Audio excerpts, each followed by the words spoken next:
So this whole process has tested me so far.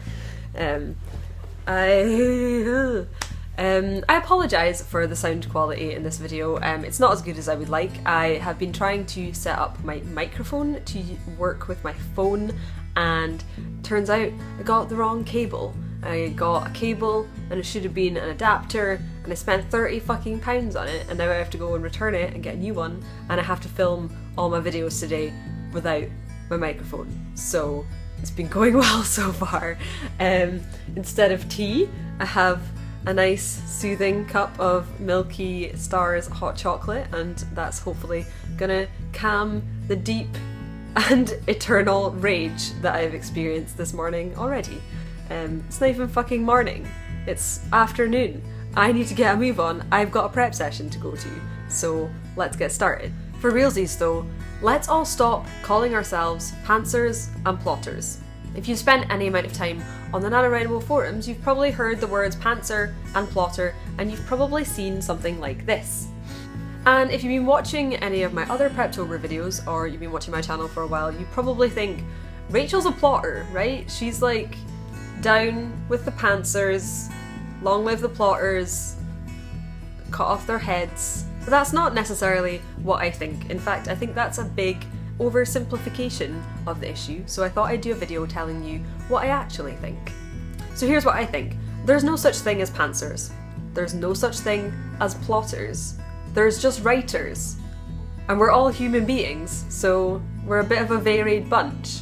So I'm going to share two bits of chat by two different writers who I think really get to the heart of the issue. The first one is Jenna Moresi, and this actually comes from a Tumblr ask that someone sent her, but I just thought her response was so awesome and so perfectly encapsulated the way I feel as well, that yeah, I'm going to share it. So here it is. Got my trusty laptop. So Jenna says, I know a lot of aspiring writers who don't outline because Stephen King doesn't, but they forget Stephen King is Stephen King. It's pretty audacious for a new writer to compare themselves to a legend with decades of experience. But you know, people, they're cray. And sure, there are definitely writers out there who don't need an outline, but they're the minority, and to assume that you fit into this very slim category without at least exploring the more plausible alternative is just plain sloppy. I used to do manuscript critiques, and I read a ton of absolute messes written by supposed pantsers. After discussing their major structural issues, they admitted that they chose the pantsing path simply because outlining sounded hard. Laziness should never be the reason that you choose a writing method. If you're going to be a pantser, do it because it actually works for you, not just because you're dodging the work. So, there you go. That's some pretty good chat, right? Also, when I think about people using Stephen King as their sort of reason for pantsing, I always just think J.K. Rowling took almost 5 years, I think it was, to plan the Harry Potter books. So, like, look how that went, you know? The second piece of chat I've got for you is by Joan Ronaldo, and it's from a blog post of hers called Pantsing versus Plotting, the Great Debate. We need to stop using those labels. It sets up an unnecessary dichotomy that reinforces rather than celebrates differences among writers.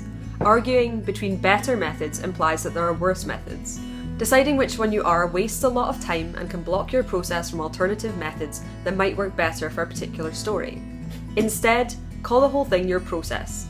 Think of it more as a tool or a set of tools rather than a category of writer type. Take possession or own the idea that you are in control of your process. Don't let a category take control of you. The outline is a tool you use for your craft, which is more healthy and beneficial than pigeonholing yourself into an identity as a pantser or a plotter. And I just think this is absolutely spot on. Why would you pigeonhole yourself into letting part of your process or part of the way that you are going forward with something become a part of your identity? That's so limiting. My 2 cents are that organising your novel is kind of just the same as organising anything else in your life.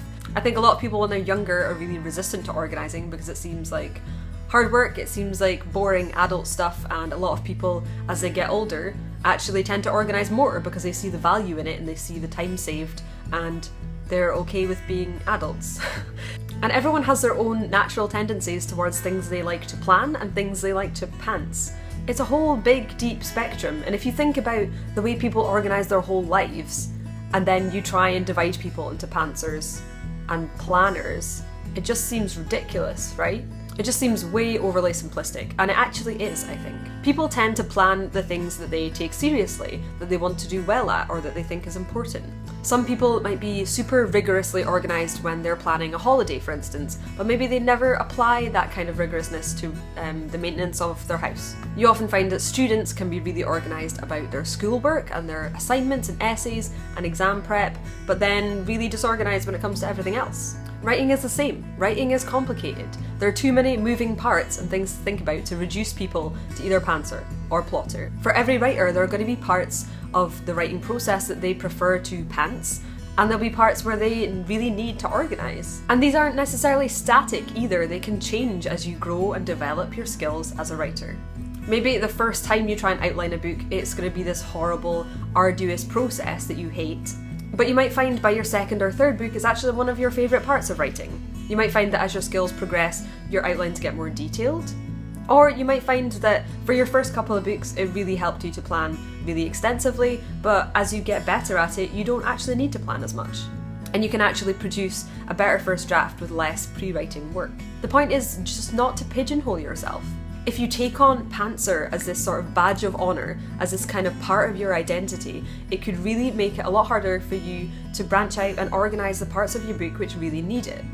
And if you deem yourself a plotter and you make that part of your identity, then you might actually find yourself beholden to the outline of your book when it's not actually the best story, when you need to go off-road, when you need to change things up. And I think it's especially important not to call yourself a pantser when this is your first book, or if you've never tried brainstorming, character building, outlining things. You're applying a label to yourself from the lack of having tried something. And maybe at the end of the day you'll find you are someone sort of like Stephen King, who ends up on the sort of like more sparse end of the planning spectrum. But you're not going to know that until you've experimented. The right way to write is the way that gets you a good story. And you're a human being. We're fucking complicated. The chances that you're 100% pantser or 100% plotter are pretty slim. Okay, we got through that, it's okay.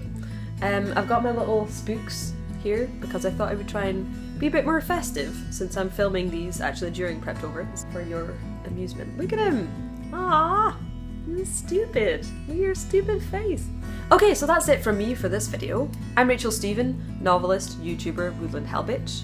If you're not already following Preptober on Twitter and joining the mailing list, then you should probably do that, but I'm guessing you probably are, because that's probably how you found this video, so good job, I guess. And maybe you want to subscribe as well, because Stephen King was also a subscriber.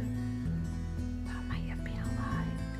Yeah, so have fun, happy noveling, go for it. Bye. Words. What's happening? I'm cool. I haven't actually written a fucking tag on this, so start out rolling. JK Rowling? JK Rowling. I always said Rowling when I was a kid, and now it seems weird, but rolling sounds really English coming out of my mouth, so I don't know. Alfie, fucking can it, or I will can you. Oh, that got harsh. Man, you stepped to me. Critiques.